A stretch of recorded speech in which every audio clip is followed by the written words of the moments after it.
बिस्मिल्लाहिर्रहमानिर्रहीम अस्सलामुअलैकुम वरहमतुल्लाहि वबरकातुहू। उम्मीद है दोस्तों सब खैर आफियत से होंगे। आज के अपनी इस वीडियो के अंदर हम CS504 का लेक्चर नंबर 12 कवर करने जा रहे हैं। इसके अंदर सबसे पहला जो टॉपिक है वो है जी कपलिंग एंड कोहेजन।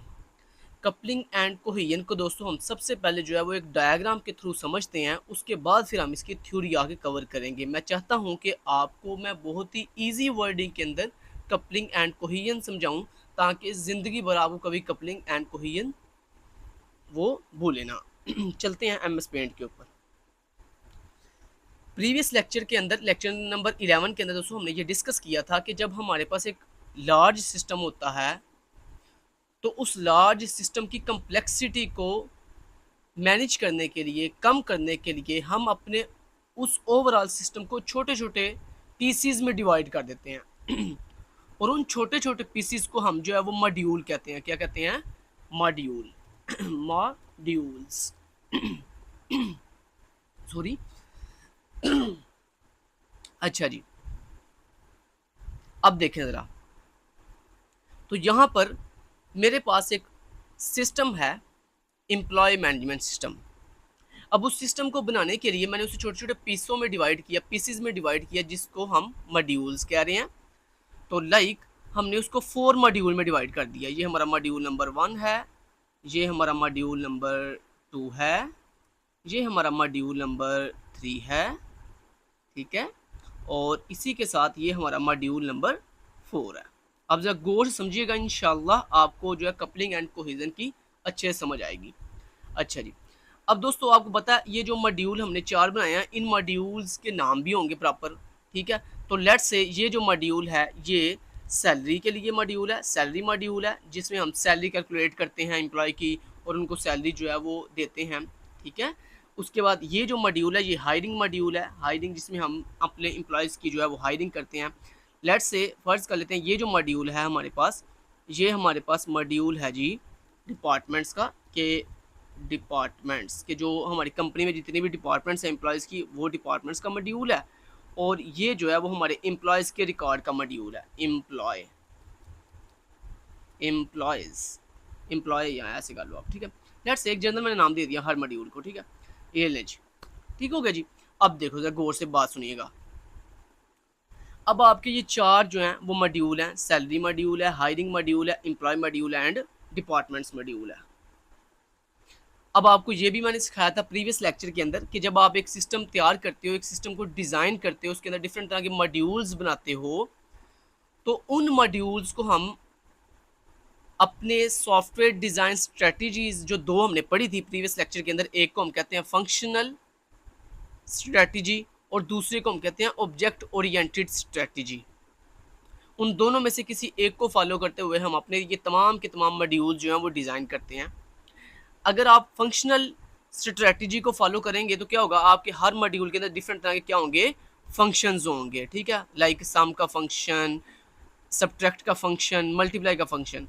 और अगर आप जो है ऐसे यहाँ पे देखो फंक्शन मॉड्यूल, फंक्शंस जो है डिफरेंट तरह के होंगे हर टास्क को करने के लिए, फंक्शनैलिटीज को परफॉर्म करने के लिए डिफरेंट तरह के फंक्शंस होंगे, ठीक है। और अगर आप जो है दूसरी स्ट्रेटजी अप्लाई करते हो जिसका नाम ऑब्जेक्ट ओरिएंटेड स्ट्रेटजी है, तो उसके अंदर क्या होगा कि हमारे हर मॉड्यूल के अंदर डिफरेंट तरह की क्या होंगी, क्लासेस होंगी।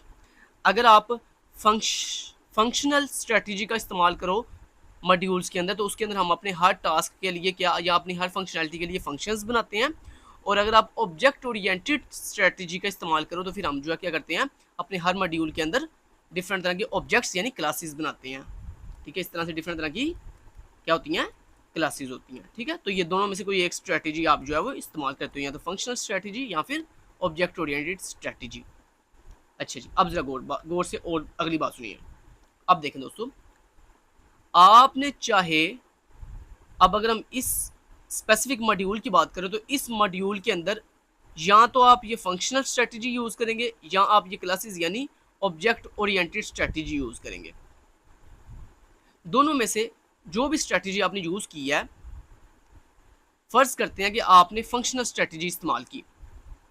अब इस सैलरी मॉड्यूल के अंदर इन फंक्शंस का आपस में जो ताल्लुक होगा, जो आपस में इनकी बाउंडिंग होगी, उसको हम कहेंगे कोहिजन। क्या कहते हैं?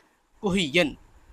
ऐसे ही अगर आपने क्लासेस स्ट्रेटजी यूज़ की है, ऑब्जेक्ट ओरिएंटेड स्ट्रेटजी यूज़ की है, तो आपके इस सैलरी मॉड्यूल के अंदर इन तमाम ये जो डिफरेंट आपने क्लासेस बनाई हैं, इन क्लासेस का आपस में जो कनेक्शन होगा, जो लॉजिकली ताल्लुक होगा, रिलेशनशिप होगा, इसको हम कोहिजन कहते हैं।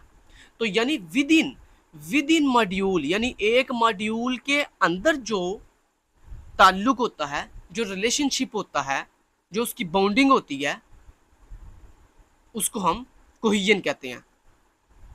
और कपलिंग क्या होता है? कपलिंग ये होता है एक मॉड्यूल का दूसरे मॉड्यूल के साथ जो रिलेशनशिप है, जो ताल्लुक है, जो बाउंडिंग है, उसको हम कपलिंग कहते हैं। तो मैं उम्मीद करता हूं कि आपको बहुत अच्छे से ये बात समझ आ गई होगी कि जनाब कोहिजन और कपलिंग में क्या डिफरेंस होता है। कि किसी भी मॉड्यूल के इनर यानी उसके अंदर साइड के जो रिलेशनशिप बनेगा, जो बाउंडिंग बनेगी, उसको हम कोहिजन कहेंगे। और जो डिफरेंट मॉड्यूल्स का आपस में जो ताल्लुक बयान होगा, आपस में जो ताल्लुक बनेगा, लॉजिकल जो कनेक्शन बनेगा, उसको हम कहेंगे कपलिंग। ऐसे ये सैलरी मॉड्यूल का अगर डिपार्टमेंट मॉड्यूल के साथ जो ताल्लुक होगा, उसको हम कपलिंग कहेंगे। सैलरी मॉड्यूल का जो एम्प्लॉय मॉड्यूल के साथ जो ताल्लुक होगा, उसको हम कपलिंग कहेंगे। हायरिंग मॉड्यूल का जो एम्प्लॉय मॉड्यूल के साथ जो है ताल्लुक बनेगा, उसको हम कपलिंग कहेंगे। लेकिन कोहिजन क्या होगा कि इस डिपार्टमेंट मॉड्यूल के अंदर ये जो डिफरेंट तरह के फंक्शंस हैं या ये जो डिफरेंट तरह की क्लासेस हैं, इनका आपस में जो ताल्लुक बनेगा, लॉजिकल जो रिलेशनशिप बनेगा, उसको हम कोहिजन कहते हैं। With in module is called cohesion and outside the module, one module to other module relationship is called coupling. अगले स्टेप की तरफ बढ़ते हैं। आपको कपलिंग की समझ आ गई, आपको कोहिजन की समझ आ गई। अब मैं एक और एग्जांपल से आपको समझाता हूँ कपलिंग और कोहिजन का। देखें, एक पर्सन है, एक क्या है जी, एक पर्सन है। ऐसे मैं इसके बना लेता हूँ, बिडावा सा बना लेता हूँ। देखें, ये एक पर्सन है, ये एक बंदा है, ठीक है। इसके इनर साइड पे, मतलब इस बंदे का अंदरूनी जो ताल्लुक है, इसके डिफरेंट ऑर्गन्स का आपस में, लाइक इसके दिमाग का, इसके दिल के साथ क्या रिलेशन, जो ताल्लुक होगा, जो रिलेशनशिप होगा, या डिफरेंट इसके अपने अंदर जो डिफरेंट ऑर्गन्स हैं, उनका आपस में जो ताल्लुक है, उसको हम क्या कहेंगे? कोहिजन कहेंगे। लेकिन इस बंदे का किसी दूसरे बंदे के साथ जो ताल्लुक, जो रिलेशनशिप होगा, उसको हम कपलिंग कहेंगे। तो मतलब इस पर्सन का इस दूसरे पर्सन के साथ जो ताल्लुक, जो बॉन्डिंग होगी, उसको हम कपलिंग कहेंगे। और इस एक बंदे का इसके अपने अंदर इनर साइड पे इसके डिफरेंट ऑर्गन्स का आपस में जो ताल्लुक, जो रिलेशनशिप है, उसको हम क्या कहेंगे? कोहिजन कहेंगे। समझ आ गई बात की? अच्छा, अब अगला कंसेप्ट क्या है जनाब? अगला कंसेप्ट है इनकी टाइप्स। तो दो टाइप्स होती हैं, कपलिंग की भी और कोहिजन की भी। या तो आपकी कपलिंग लो कपलिंग होती है या हाई कपलिंग होती है।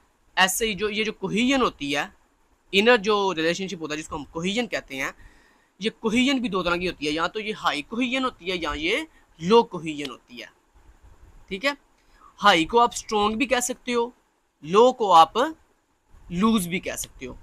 जैसे अगर मैं कहूँ कि high cohesion and low cohesion, या इसको मैं ऐसे पढ़ सकता हूँ, strong cohesion and loose cohesion. ऐसे कपलिंग की भी जो दो टाइप में नाम बोले हैं, low coupling and high coupling, उसको मैं पढ़ सकता हूँ strong coupling and loose coupling. समझ आ गई बात की? अब इनको समझ लेते हैं कि ये हाई और लो में क्या डिफरेंस है। जनाब, आपका जो रिलेशनशिप है, आपका जो ताल्लुक है, आपकी जो बॉन्डिंग है, वो जितनी ज़्यादा मजबूत होगी, उसको हम कहेंगे हाई कपलिंग या हाई कोहिजन, ठीक है। और आपका जो रिलेशनशिप, जो ताल्लुक है, जो बॉन्डिंग है, वो जितनी कमज़ोर होगी, वो जितनी दूर दूर होगी, मतलब रिलेशनशिप जितना दूर दूर होगा, जितना इनडिपेंडेंट होगा, डिपेंड का मतलब होता है एक दूसरे के ऊपर ज़्यादा डिपेंड करना, मतलब ज़्यादा ताल्लुक, एक दूसरे के साथ ज़्यादा ताल्लुक, वो जितना ज़्यादा स्ट्रॉन्ग होता जाएगा, उसको उतना हम कहेंगे ये हाई कपलिंग या हाई कोहिजन है। और जितना वो इनडिपेंडेंट होती जाएंगी चीज़ें, जितनी वो दूर होती जाएंगी, जितना रिलेशनशिप कमज़ोर होता जाएगा, उसको हम कहेंगे ये लो कपलिंग या फिर लो कोहिजन है। समझ आ गई बात की? अब इसके अगला पॉइंट बड़ा इंपॉर्टेंट है। वो क्या बोला कि जनाब जो कोहियन है ना, कोहियन यानी इंटरनल रिलेशनशिप, वो हाई अच्छा होता है। वो क्या होता है? हाई कोहियन अच्छी होती है, लो कोहियन अच्छी नहीं होती। लेकिन अगर आप कपलिंग की बात करो तो कपलिंग लो अच्छी होती है, हाई अच्छी नहीं होती। जैसे मैं यहाँ भी एग्जांपल से आपको बताता हूँ। देखो, मैंने बताया कि कोहिजन क्या होती है, एक पर्सन का अपने अंदर बाउंडिंग, उसके अपने अंदर अंदर अंदरूनी पार्ट्स के आपस में जो बाउंडिंग है उसको हम कहेंगे कोहिजन कहेंगे। अब वो जितनी ज़्यादा मजबूत होगी वो क्या होगी?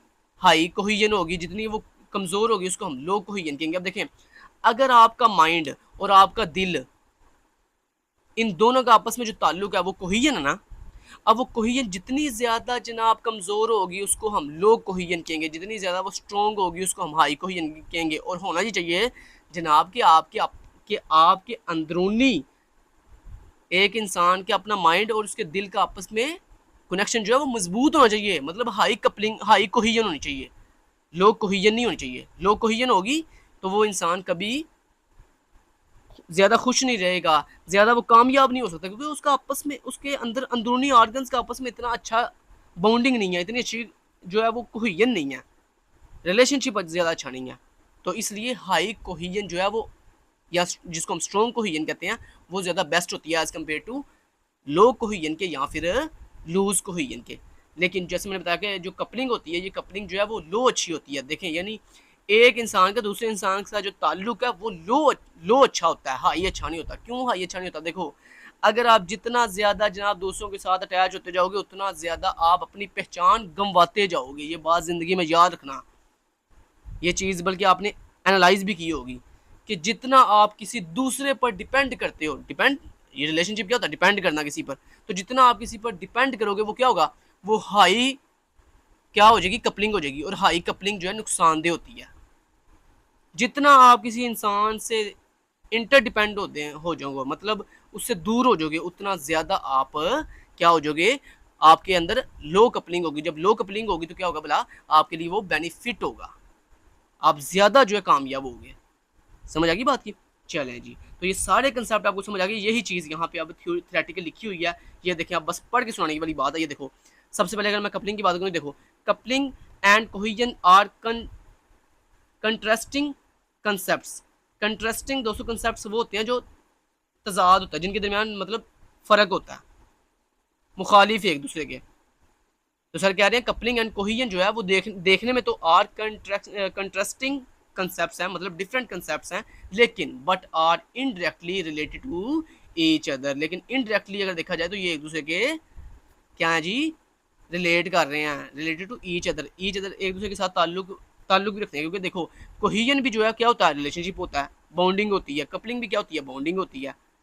वो अलग बात है कि कोहिजन इंटरनल बॉन्डिंग होती है और कपलिंग जो है वो एक्सटर्नल बॉन्डिंग होती है। समझ आ गई बात की?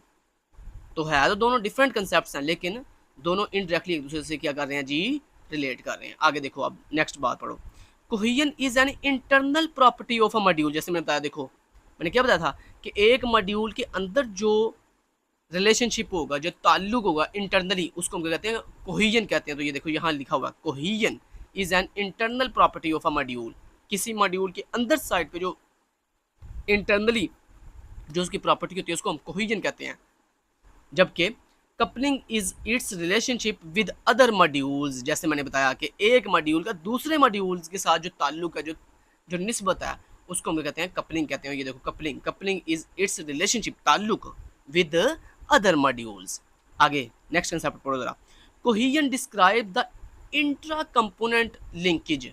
इंट्रा कंपोनेंट कहते हैं अंदरूनी साइड पर, मतलब एक मॉड्यूल के अंदर जो उसके ताल्लुक है, जो निस्बत है, उसको हम क्या कहते हैं? Intra linkage. के अंदर अंदरूनी साइड पे जो कंपोनेंट की आपस में जो लिंकेज है ना, उसको हम कोहिजन कहेंगे। जबकि कपलिंग क्या होगी? Couple shows the inter components linkage. क्या मतलब? जो डिफरेंट कंपोनेंट्स, ये जो डिफरेंट कंपोनेंट्स हैं, इनका आपस में जो ताल्लुक हुआ उसको हम कपलिंग कहेंगे।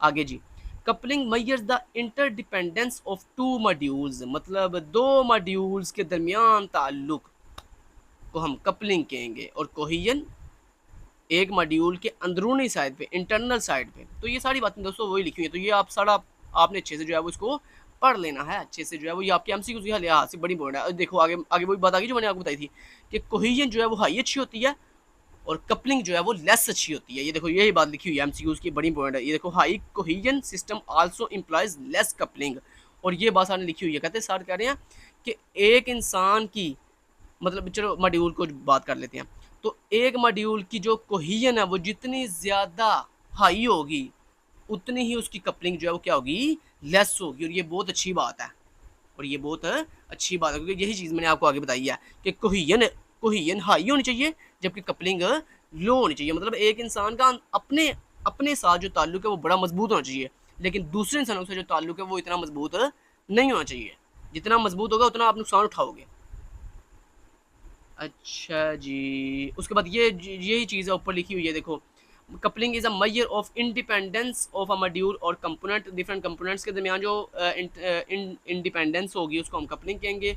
लूज कपलिंग, लूज कपलिंग क्या होती है भला, कि जितना जो रिलेशनशिप है वो जितना कमज़ोर होगा डिफरेंट मॉड्यूल्स के दरमियान उसको हम लो कपलिंग कहेंगे, और जितना वो रिलेशनशिप मजबूत हो जाएगा उसको हम हाई कपलिंग कहेंगे। और बाकी कोहेजन भी यही चीज़ है। तो ये आप थ्योरी जो है वो जो मैंने हाईलाइट की है इसको आप पढ़ सकते हैं खुद भी, क्योंकि मेन चीज़ जो थी वो मैंने आपको सारी समझा दी है। अब ये देखें यहाँ पे सर ने एक बड़ी अच्छी एग्जांपल के थ्रू देखे समझाया हुआ। देखो ये क्या है जी, हाई कपलिंग है और ये लो कपलिंग है। देखो जरा यहाँ जरा गौर कीजिएगा दोस्तों, लो कपलिंग, ये देखो ये आप समझ लो ये एक मॉड्यूल है, ये दूसरा मॉड्यूल है और ये तीसरा मॉड्यूल है। कपलिंग किसे कहते हैं, डिफरेंट मॉड्यूल्स के दरमियान ताल्लुक करते हैं ना। ये देखो इस मॉड्यूल का इस मॉड्यूल से ये देखो ताल्लुक जो है ये नजर आ रहा है। ये देखो इसका इसके साथ मॉड्यूल है, इसका इसके साथ जो है ताल्लुक है, इसका इसके साथ ताल्लुक है, और यहाँ पे वाज़ेह दिखाई दे रहा है ये एक अलग मॉड्यूल है, ये एक अलग मॉड्यूल है और ये एक अलग मॉड्यूल है। तो इसी लो कपलिंग जिसमें साफ वाज़ेह नजर आ रहा है कि ठीक है ये अलग अलग मॉड्यूल है। लेकिन दोस्तों ये देखो इसमें क्या हो रहा है, हाई कपलिंग का देखो क्या हुआ, हाई कपलिंग के अंदर ये देखो ये लग ही नहीं रहा कि ये डिफरेंट मॉड्यूल है, ये लग रहा है जैसे एक ही मॉड्यूल है। जैसे मैंने आपको बताया था कि डिफरेंट इंसान जब आपस में हाई कपलिंग करेंगे, आपस में हाई ताल्लुक बना लेंगे, तो क्या होगा भला, आप अपनी पहचान खो बैठोगे, आपकी फिर अपनी कोई पहचान नहीं रहेगी। अगर आप हाई कपलिंग रखोगे, दूसरों के साथ ज़्यादा ताल्लुक रखोगे, तो फिर आप अपनी पहचान खो बैठोगे। ये देखो यहाँ पे भी यही हुआ है कि जब आप हाई कपलिंग करती हो तो फिर ये देखो जो आगे हमें 3 मॉड्यूल दिखाई दे रहे थे लो कपलिंग के अंदर, आप देखो वो समझ नहीं आ रही कि वो है भी क्या नहीं, मतलब वो ऐसे लग रहा है जैसे एक ही मॉड्यूल है। तो ये नुकसान होता है हाई कपलिंग का और ये फ़ायदा होता है लो कपलिंग का। ठीक है जी, नेक्स्ट आ गया दोस्तों एग्जांपल ऑफ कपलिंग, वही चीज़ आ गई। देखो कपलिंग जैसे ये देखो ये आप इसमें ज़रा गौर कीजिएगा ज़रा कि जितनी लो कपलिंग होगी, लो कपलिंग देखो ये लो कपलिंग की एग्जांपल है। देखो ये है जी module number A, module number B, module number D and module number C. देखो इसमें हर किसी के साथ ताल्लुक नहीं है। देखो मॉड्यूल ए का मॉड्यूल बी और डी के साथ ताल्लुक है, लेकिन मॉड्यूल ए का मॉड्यूल सी के साथ कोई ताल्लुक नहीं है। ऐसे ही देखो मॉड्यूल बी का मॉड्यूल सी के साथ तो ताल्लुक है, लेकिन मॉड्यूल डी के साथ कोई ताल्लुक नहीं है। मॉड्यूल सी का मॉड्यूल डी के साथ कोई ताल्लुक नहीं है। तो ये क्या ये लो कपलिंग है, ठीक है। लेकिन अगर दूसरी तरफ आप देखो तो हाई कपलिंग देखो क्या हो रहा है कि देखो हर किसी के साथ ताल्लुक है। वो कैसे बोला कि हमने मॉड्यूल 1, मॉड्यूल 2, मॉड्यूल 3, मॉड्यूल 4 का सबका जितना भी डाटा था वो उठाकर एक सेंट्रल जगह पे रख दिया। अब क्या हो रहा है, उस सेंट्रल जगह का डाटा जो है सारे आपस में शेयर कर रहे हैं, ठीक है। लेकिन अगर आप चाहते हो कि आप इन चारों मॉड्यूल के दरमियान जो कपलिंग है उसको लो कर दो, तो फिर आपको क्या करना पड़ेगा, ये जो शेयर डाटा ना इसको अलग अलग करना पड़ेगा। मतलब इसमें से जो मॉड्यूल नंबर 1 का डाटा है वो उसको दे दो, जो मॉड्यूल 2 का डाटा है वो इसको दे दो, जो मॉड्यूल 4 का वो इसको दे दो, और मॉड्यूल 3 का इसको दे दो। यानी अगर आप ये शेयर डाटा को अलग अलग कर दोगे तो फिर आपकी जो कपलिंग है वो लो हो जाएगी और उससे आपको बेनिफिट ज़्यादा होगा। फिर ये चारों मॉड्यूल एक दूसरे पे ज़्यादा मतलब डिपेंड नहीं करेंगे, फिर ये इनडिपेंडेंट हो जाएंगे एक दूसरे के ऊपर, ठीक है। तो ये चीज़ यहाँ पे बयान की जा रही है। और यहाँ पे एक और चीज़ आपको ये बताई जा रही है कि जब आप लो कपलिंग आप तब करते हो जब आपने दोस्तों एक नेटवर्क मॉडल बनाना हो। नेटवर्क मॉडल समझते हो, मतलब एक सिक्वेंशियल मॉडल, एक नेटवर्क, एक हायरार्किकल मॉडल। मतलब एक मॉडल है फिर उसके बाद उसकी हायरार्की कि उसके नीचे कौन होगा, फिर उसके नीचे कौन होगा। तो इस तरह जब आप एक नेटवर्क मॉडल बनाना हो तो उसके लिए हम लो कपलिंग का इस्तेमाल करते हैं। और जब आपने एक सेंट्रल मॉडल बनाना हो, सेंट्रल मॉडल मीन कि जहाँ पे सारा डाटा एक सेंट्रल जगह पे पड़ा हुआ है और बाकी तमाम के तमाम मॉड्यूल उसी सेंट्रल डाटा को इस्तेमाल कर रहे हैं, तो हम तब हाई कपलिंग का इस्तेमाल करते हैं। आगे ये कोडिंग है, ये कोडिंग करने की आपको जरूरत नहीं है, मेन चीज़ जो कंसेप्ट था वो आपने बस ले लिया। अच्छा, इस तरह दोस्तों आगे कोहिजन आ गया। कोहिजन आपको पता ना, मैंने बताया था कि एक मॉड्यूल के अंदरूनी साइड पर, मतलब उसके अंदर इनर साइड पर जो ताल्लुक होगा उसको हम क्या कहेंगे, कोहिजन कहेंगे। अब देखो ये मान लो एक मॉड्यूल है, ठीक है, जैसे यहाँ पे देखो दिखाया जा रहा है, ये एक मॉड्यूल है और इस मॉड्यूल के अंदर देखो यहाँ पे 2 क्लासेस हैं। मतलब यहाँ पे ऑब्जेक्ट ओरिएंटेड अप्रोच का इस्तेमाल किया गया, मतलब स्ट्रेटजी का इस्तेमाल किया गया। अब देखो यहाँ पे ये एक मॉड्यूल है और इस मॉड्यूल के अंदर ये देखो ये 2 क्लासेस हैं। अब इन दोनों क्लासेस का आपस में देखो जो ताल्लुक है, जो निस्बत है, ये क्या है जी, ये कोहिजन है। लेकिन जब आप इन दोनों क्लासेस को अलग अलग कर दोगे तो ये क्या हो जाएगी, इनकी कोहिजन जो है वो लो हो जाएगी, लूज हो जाएगी। ठीक है, कोहिजन अभी भी होगी इनके दरमियान, लेकिन वो बहुत ही लूज हो गई है। लेकिन जब आपने इन दोनों को आपस में मिला दिया तो ये एक सिंगल मॉड्यूल के अंदर ये 2 क्लासेस जब आपस में मिल गई x1 एंड x2, तो उनके दरमियान जो कोहिजन है वो क्या हो जाएगी, ज़्यादा स्ट्रॉन्ग हो गई है, जिसकी वजह से आपका जो बेनिफिट है, मतलब जो आपका डाटा है वो ईजिली जो है वो आप इस सिंगल मॉड्यूल के अंदर जो है वो ईजिली जो है वो एक्सेस कर सकते हो।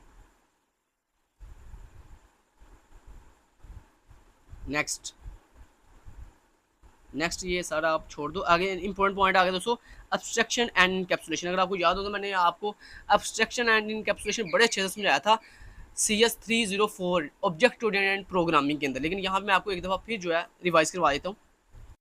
तो यहाँ पर दोस्तों हम जब जस्ट इसका मेन कंसेप्ट देखेंगे एब्स्ट्रैक्शन एंड इनकैप्सुलेशन का। तो एब्स्ट्रैक्शन सबसे पहले देख लेते हैं, एब्स्ट्रैक्शन क्या होती है। एब्स्ट्रैक्शन दोस्तों एक ऐसी टेक्निक होती है जिसके अंदर आप अपने मेन कंसेप्ट को बस बयान करते हो। मतलब मान लो आपने एक मॉड्यूल बनाया और उस मॉड्यूल के अंदर आपने सिर्फ और सिर्फ मेन कंसेप्ट्स का इस्तेमाल किया, मतलब जो अनरिलेटेड चीज़ें थी, जो आपकी इतनी ज़्यादा डिटेल चीज़ें थी, उनको आपने एक्सप्लेन नहीं किया।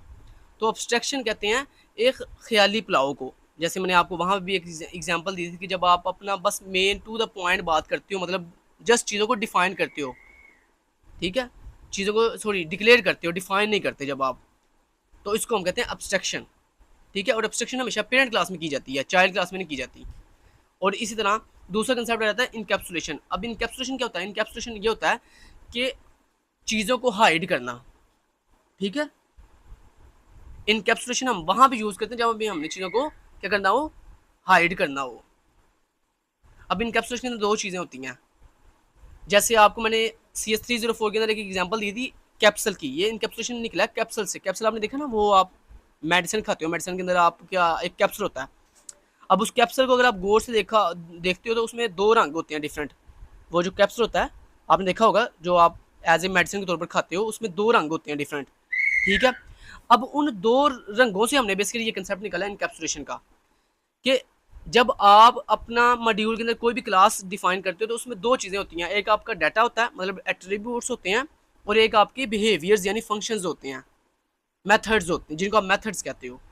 तो यानी जब आप अपनी किसी क्लास के अंदर अपने एट्रीब्यूट्स, ठीक है, यानी जिसको हम करेक्टरिस्टिक्स कह रहे हैं, करेक्टरिस्टिक्स और उसके बिहेवियर्स को मर्ज कर देते हो, मिला देते हो, तो वो हमारे पास क्या बन जाती है, इनकैप्सुलेशन बन जाती है। ठीक हो गया। तो यहाँ पे यही जैसा डेफिनेशन बता रहे हैं, abstraction is a technique in which we construct a model of an entity based upon its essential characteristics and ignore the inessential details. क्या मतलब, इसमें हम सिर्फ to the point essential characteristics, सिर्फ यानी उसकी जो खूबियाँ, जो मेन चीज़ें हैं, सिफात हैं, वो सिर्फ बयान करते हैं, बाकी जो इन एसेंशियल डिटेल्स होती है उसको हम इग्नोर कर देते हैं। The principle of abstraction also help us in handling the inherit complexity of the system. हम ऐसा क्यों करते हैं, ताकि हम अपने सिस्टम की जो कम्प्लेक्सिटी है उसको इनहेरिट कर सकें। ठीक है, और अगर हम दूसरी तरफ देखें तो दोस्तों hiding the internal details is called encapsulation. की जब हम अपने मॉड्यूल के अंदर इंटरनल जो डिटेल्स होती हैं उनको जब हाइड कर देते हैं तो उसको हम कहते हैं जी, दिस इज़ अ इनकैप्सुलेशन। तो ये 2 डेफिनेशन थी, ये आपने चीज़ें जो है याद कर लेनी है। जैसे मैंने आपको कंसेप्ट दे दिया इनके बारे में। नेक्स्ट लास्ट पे हमारे पास एक पॉइंट है जी, function oriented versus object oriented. तो फंक्शन ओरिएंटेड को दोस्तों हम एक्शन ओरिएंटेड भी कहते हैं। तो ये कंसेप्ट हमने प्रीवियस सेक्शन 11 में भी पढ़ा, याद है मैंने आपको, बल्कि यहाँ भी मैंने बता दिया आपको स्टार्ट पे भी, कि जब आप अपने मॉड्यूल के अंदर फंक्शन ओरिएंटेड अप्रोच यूज़ करते हो तो तब हम अपना तमाम जो टास्क हैं, तमाम फंक्शनलिटीज़ हैं, उनके लिए हम डिफरेंट तरह के फंक्शंस बनाते हैं। और जब हम ऑब्जेक्ट ओरिएंटेड बेस काम करते हैं, ऑब्जेक्ट ओरिएंटेड स्ट्रेटजी या फिर अप्रोच का इस्तेमाल करते हैं, तो फिर हम अपने डिफरेंट तरह के टास्क के लिए, डिफरेंट तरह के फंक्शनैलिटीज़ के लिए क्लासेस यानी ऑब्जेक्ट्स का इस्तेमाल करते हैं। तो यही चीज़ बेसिकली यहाँ पे बताई जा रही है, और ये चीज़ मैंने आपको प्रीवियस लेक्चर 11 में भी बताई है। तो यहाँ पे फिर वही बात हो रही है, object oriented and function oriented हमारे पास दो अप्रोच होती हैं। ऑब्जेक्ट ओरिएंटेड के अंदर हम क्लासेस का इस्तेमाल करते हैं, और फंक्शनल ओरिएंटेड के अंदर, जिसको हम एक्शन ओरिएंटेड कह रहे हैं, उसके अंदर हम फंक्शंस का इस्तेमाल करते हैं। अब यहाँ पे देखिए लिखा हुआ कहता है एक्शन ओरिएंटेड, यानी जो अप्रोच होती है, मतलब जिसको हम फंक्शन ओरिएंटेड अप्रोच कह रहे हैं, कहता है data is decompose according to functionality requirements, कि हमारे पास इसके अंदर जो हमारे पास डाटा होता है उसको हम डिकम्पोज करते हैं किसके लिहाज से, उसकी फंक्शनैलिटी रिक्वायरमेंट्स के लिहाज से। This is decompose revolve around functions, और इसके अंदर जो है वो हम फंक्शंस का इस्तेमाल करते हैं। जबकि अगर हम ओ की बात करें, O stand for object oriented approach, कहता है अगर हम ऑब्जेक्ट ओरिएंटेड अप्रोच की बात करें तो उसकी हम decomposition of a problem resolve around data. अब यहाँ पे डिफरेंस क्या है कि जो एक्शन ओरिएंटेड है, यानी जो जिसको हम फंक्शन ओरिएंटेड कह रहे हैं, अगर अब हम उस अप्रोच का इस्तेमाल करें तो उसके अंदर हम जो है वो फंक्शंस के बिहाफ पर, फंक्शंस के लिहाज से अपने डाटा अपना जो सिस्टम है उसको डिकम्पोज करते हैं। जबकि जो ऑब्जेक्ट ओरिएंटेड अप्रोच है उसके अंदर हम डाटा के लिहाज से, डाटा के अराउंड, डाटा के लिहाज से अपनी प्रॉब्लम को जो है डिकम्पोज करते हैं। और फिर मैंने आपको प्रीवियस लेक्चर में ये भी बताया था कि इन दोनों अप्रोच में जो सबसे बेस्ट अप्रोच है वो हमारे पास ऑब्जेक्ट ओरिएंटेड अप्रोच यानी ऑब्जेक्ट ओरिएंटेड स्ट्रेटजी है, जिसका हम ज़्यादा इस्तेमाल करते हैं। तो यहाँ पे दोस्तों आपका लेक्चर ख़त्म होता है। नेक्स्ट ये डायग्राम के थ्रू समझाया जा रहा है, तो इसको करने की वैसे ज़रूरत नहीं है। आपको जो मेन कंसेप्ट था वो मैंने आपको बता दिया। Thank you so much, till then guys, take care, Allah हाफ़िज़।